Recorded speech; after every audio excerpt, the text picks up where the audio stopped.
Especially ఇప్పుడు ఈరోజు మన పాపన్నపేట మండలంలో మీ అందరికి కూడా తెలుసు ఎమ్మెల్సీ ఎలక్షన్ కోడ్ కూడా రావడం జరిగింది. సో ఇంకా ఎవరైనా అప్లికేషన్స్ ఏమైనా పెండింగ్ ఉన్నట్టయితే సో ఎంఆర్ఓ గారితో కూడా వాళ్ళ ఆఫీస్లో రివ్యూ చేసుకోవడం జరిగింది. సో పాపన్నపేట మండలంలో మొత్తం ఏవైతే టీచర్స్ కాన్స్టిట్యున్సీకి కానివ్వండి, గ్రాడ్యుయేట్ కాన్స్టిట్యున్సీకి కానివ్వండి సంబంధించిన అన్ని ఫామ్స్ కూడా మొత్తం కూడా డిస్పోజ్ అయిపోయేసి ఇప్పుడు ప్రస్తుతానికైతే ఒక్క ఫామ్ కూడా పెండెన్సీ లేదు. సో అవన్నీ కూడా ఫామ్ డిస్పోజల్ కూడా చూడడం జరిగింది. యాజ్ పర్ రూల్స్ ప్రకారంగా ప్రాపర్ ప్రొసీజర్ ఫాలో అయ్యి ఆ ఫామ్స్ అన్ని కూడా ఎంఆర్ఓ గారు డిస్పోజ్ చేయడం జరిగింది. సో అదేవిధంగా మనకి ఆల్రెడీ డేట్స్ కూడా అనౌన్స్ అయినాయి కాబట్టి సో పోలింగ్ స్టేషన్ కూడా ఇప్పుడు విజిట్ చేయడం జరిగింది మన జిల్లా పరిషత్ హై స్కూల్లో. సో 2 రూమ్స్ ఇక్కడ కేటాయించడం జరిగింది. టీచర్స్కి ఒక రూము, మళ్ళీ అదేవిధంగా గ్రాడ్యుయేట్స్కి ఒక రూమ్. ఆ రూమ్స్ కూడా అన్ని ఏఎంఎఫ్ బిఎంఎఫ్ అంటారు. సో అన్ని మినిమం ఫెసిలిటీస్ అన్నీ కూడా ఇక్కడ అవైలబుల్ ఉన్నాయి. అడిక్వేట్గా ఉంది ఇది. సో అది కూడా చూడడం జరిగింది. దాంట్లో భాగంగానే మళ్ళీ ఇక్కడ ఎటు వచ్చినాం కాబట్టి మనకి 10th క్లాస్కి స్పెషల్ క్లాసెస్ కూడా నడుస్తూ ఉన్నాయి కాబట్టి అవి ఎట్లా జరుగుతున్నాయని కూడా చూడడం జరిగింది ప్రిన్సిపల్ గారితో. కూడా మంచి కాంపిటెంట్గా ఉన్నారు, చాలా ఎంతూజియాస్టిక్గా ఉన్నారు, చాలా మంచిగా చదువుతూ ఉన్నారు, మంచిగా ఆన్సర్స్ కూడా ఇస్తూ ఉన్నారు. మీడియా తరఫున నేను అందరికీ కూడా అప్పీల్ చేస్తూ ఉన్నాను, పేరెంట్స్కి అందరికీ కూడా.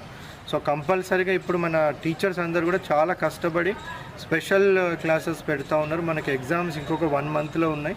దయచేసి అందరినీ కూడా 100% స్కూల్స్కి పంపించండి. సో మనం 10th క్లాస్కి సంబంధించిన స్పెషల్ క్లాసెస్లో కూడా వాళ్ళందరినీ కూడా 100% ఉత్తీర్ణత సాధించే విధంగా మేము అందరం కూడా పాటుపడతాం. అదేవిధంగా మనకి మోడల్ కోడ్ ఆఫ్ కండక్ట్ ఉంది కాబట్టి అభ్యర్థులకు అందరికీ కూడా విజ్ఞప్తి ఏంటంటే మోడల్ కోడ్ ఆఫ్ కండక్ట్కి అనుగుణంగానే ప్రతి ఒక్కళ్ళు కూడా ఆ ఎంసీసీ వయలేషన్ కాకుండా ప్రచారాలు ఏమైనా ఉంటే కూడా ఎంసీసీకి వితిన్ ఎంసీసీ ప్రాపర్ పర్మిషన్ తీసుకొని చేయాలనేసి కూడా మీడియా తరఫున అందరికీ కూడా రిక్వెస్ట్ చేస్తాము. Thank you.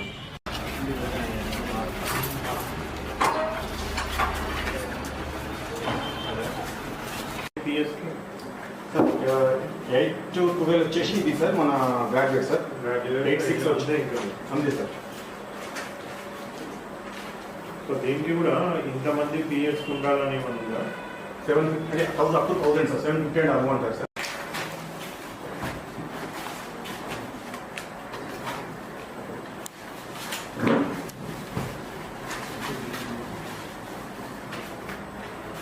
గ్రాడ్యుయేట్స్ ఇది కరెక్ట్గా చూస్తున్నారా? ఎస్ సార్, చూస్తాం సార్. మనకు మన ఆర్ఐ కూడా వెరిఫై చేస్తున్నాం సార్. అది వెరిఫై చేస్తున్నాం సార్. చేసిన తర్వాత ఇదే మనకి సర్టిఫికెట్ ఉండాలేమో కదా చేస్తున్నారు. ఎందుకంటే వీళ్ళు ఫేక్ ఇది కూడా పెట్టేస్తారు ఒక్కొక్కసారి. బేసిక్గా గ్రాడ్యుయేట్ కాని వాళ్ళు అప్లై చేసిన వాళ్ళు ఇష్యూ అవుతుంది. అది వెరిఫై చేస్తున్నారు. చేస్తున్నాం సార్. చేసిన తర్వాత చూస్తున్నాం సార్. నేను అప్పుడు ఒకసారి 5 గంటల చూస్తే